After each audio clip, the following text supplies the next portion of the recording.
दिल्ली में मेयर को लेकर हंगामे के बीच फिलहाल खबर यह है कि अब दिल्ली को अपना मेयर मिल चुका है। जी हां, दिल्ली नगर के पटेल नगर के वार्ड नंबर 86 से पार्षद रही शैली ओबरॉय आम आदमी पार्टी की हैं और अब वो दिल्ली की मेयर हैं। शैली ओबरॉय ने 150 वोटों के साथ जीत दर्ज की है। कई दिनों से ऊहापोह की स्थिति में ये मामला चल रहा था। फिलहाल अब दिल्ली को मेयर मिल गया है।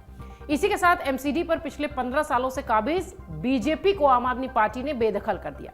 2013 में आम आदमी पार्टी में शामिल हुई शैली ओबरॉय 2013 में ही एक कार्यकर्ता के रूप में साथ आई थी, लेकिन अब 2023 में उन्होंने अब ये बड़ी जिम्मेदारी संभाल ली है। वैसे 2020 में उन्हें पार्टी की तरफ से महिला मोर्चा का उपाध्यक्ष भी बनाया गया था। मेयर बनने के बाद डॉक्टर शैली ओबरॉय ने कहा कि मैं आप सभी को विश्वास दिलाती हूं कि मैं इस सदन को संवैधानिक तरीके से चलाऊंगी। मुझे उम्मीद है कि आप सभी सदन की गरिमा बनाए रखेंगे और इसके सुचारू रूप से संचालन में सहयोग करेंगे। वहीं आम आदमी पार्टी के प्रत्याशी के जीते विधायक सौरभ भारद्वाज ने भी कहा कि गुंडागर्दी हार गई, जनता जीत गई। बीजेपी धोखा देकर अपना मेयर बनाना चाहती थी, वो ऐसा कहना चाह रहे थे और उन्होंने कहा कि शैली ओबरॉय को दिल्ली का मेयर चुने जाने पर मैं बधाई देता हूं।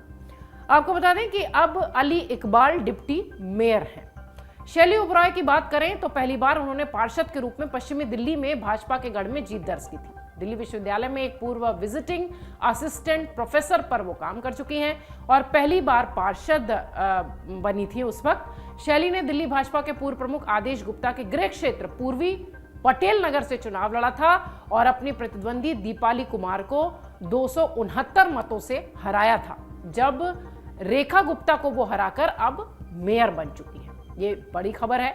कई दिनों से लगातार दिल्ली मेयर के चुनाव को लेकर ऊहापोह की स्थिति थी। सड़क तक ये हंगामा देखने मिला। आम आदमी पार्टी और बीजेपी के दोनों उम्मीदवार आमने सामने दिखाई पड़े। 39 साल की शैली ओबरॉय की अगर बात करें तो पश्चिमी दिल्ली के पूर्वी पटेल नगर वार्ड की निर्वाचित पार्षद हैं ये और दिल्ली यूनिवर्सिटी में असिस्टेंट प्रोफेसर के तौर पर काम कर चुके हैं, जैसा कि हमने अभी आपको बताया। वहीं भारतीय वाणिज्यिक संघ की आजीवन सदस्य भी शैली ओबरॉय हैं। उन्होंने इग्नू के स्कूल ऑफ मैनेजमेंट स्टडीज से प्रबंधन के अध्ययन में पीएचडी भी की हुई है। उनके नाम कई पुरस्कार भी हैं और सम्मान भी हैं जो उन्हें विभिन्न सम्मेलनों में प्राप्त हुए हैं।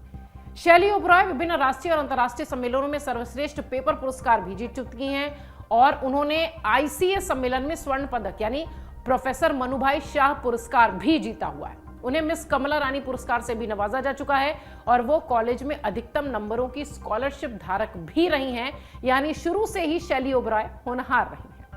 39 साल की शैली ओबरॉय के पिता का नाम सतीश कुमार है। शैली 2 बहनें हैं और एक भाई हैं। बहन का नाम मिली खन्ना है और भाई का नाम तुषार। उन्होंने पढ़ाई लिखाई दिल्ली से ही की है। हिमाचल प्रदेश भी कुछ दिन वो लोग रहे हैं और दिल्ली विश्वविद्यालय के जानकी देवी कॉलेज से बीकॉम इनके द्वारा किया गया है। इसके साथ ही हिमाचल विश्वविद्यालय में से इन्होंने एमकॉम किया है। इसके साथ ही इन्होंने एमफिल और पीएचडी की डिग्री भी हासिल की है अलग अलग शिक्षण संस्थानों से। बिजनेस प्रबंधन के क्षेत्र में उनके कई शोध पत्र भी छप चुके हैं जनरल के रूप में। बता दें आपको कि निगम चुनाव और मेयर चुनाव के सभी प्रावधान डीएमसी एक्ट में मौजूद होते हैं और इसी कानून के तहत दिल्ली में हर साल मेयर का चुनाव होता है। डीएमसी एक्ट की धारा 2 के अनुसार एमसीडी का अप्रैल महीने में प्रथम दिन से वर्ष शुरू होता है और इस तरह से 31 मार्च को समाप्त हो जाता है। लिहाजा दिसंबर महीने में चुनाव के बाद चुने जाने वाला मेयर का कार्यकाल लगभग 3 महीने में ही खत्म हो जाता है। हालांकि अब जब मेयर का चुनाव फरवरी में हो रहा है तो 31 मार्च के बाद उसका कार्यकाल खत्म हो जाएगा, ऐसा माना जा रहा है। हालांकि मेयर का कार्यकाल 1 साल का होता है, लेकिन वित्तीय वर्ष खत्म होने के साथ ही 1 महीने से थोड़ा अधिक समय है तो नया मेयर 31 मार्च को ही पद तक बना रहता है।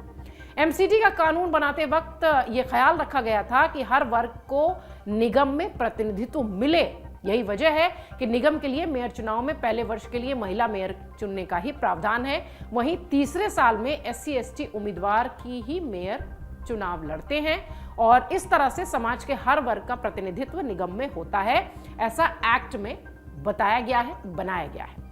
डीएमसी के एक्ट के अनुसार पहले महिला पार्षद का महापौर चुनने का प्रावधान है और इस तरह महिला पार्षद को महापौर के तौर पर करीब 1 महीने कार्य करने का अवसर मिलता है और वो पूरा हक मिलने के साथ ही काम करती हैं। 1997 में एमसीडी के चुनाव फरवरी महीने में कराए गए थे और चुनाव के बाद एमसीडी के सदन के गठन की कवायद भी तेज हो गई थी। उस दौरान डीएमसी एक्ट के जानकारों ने यह बताया कि एमसीडी का वर्ष 31 मार्च को खत्म होना है। इस कारण पहले साल महापौर चुने जाने वाली महिला पार्षद का कार्यकाल मात्र 1 महीने में ही समाप्त हो जाएगा, यानी शैली ओबरॉय 1 महीने के लिए एमसीडी की मेयर है। ये मामला सामने आने के बाद एमसीडी के सदन का गठन 1 महीने तक नहीं किया गया था, उस वर्ष की बात कर रहे हैं हम, और पार्षदों को अप्रैल महीने में शपथ दिलाई गई और महापौर का चुनाव भी अप्रैल महीने में ही कराया गया। इस तरह फरवरी महीने में चुने गए पार्षद करीब 1 महीने तक खाली ही रहे थे। ये तो मामला था 1997 का, लेकिन फिलहाल पिछले कुछ दिनों से दिल्ली में मेयर पद को लेकर जिस तरीके का हंगामा हो रहा था, आम आदमी पार्टी और बीजेपी एक दूसरे के ऊपर आरोप लगाते हुए कार्यकर्ता सड़कों तक दिखाई पड़े थे। फिलहाल आज बीजेपी दिल्ली एमसीडी में हार गई है, जो कि सालों से यहां पर कुर्सी पर काबिज थी। शैली ओबरॉय आम आदमी पार्टी की तरफ से दिल्ली की मेयर चुनी जा चुकी है। डाउनलोड करें अमर उजाला ऐप और पाएं खबरें लगातार। अगर आप ये वीडियो YouTube पर देख रहे हैं तो हमारे चैनल को सब्सक्राइब करें और बेल आइकन को दबाना ना भूलें। अगर आप Facebook पर ये वीडियो देख रहे हैं तो हमारे पेज को लाइक करें।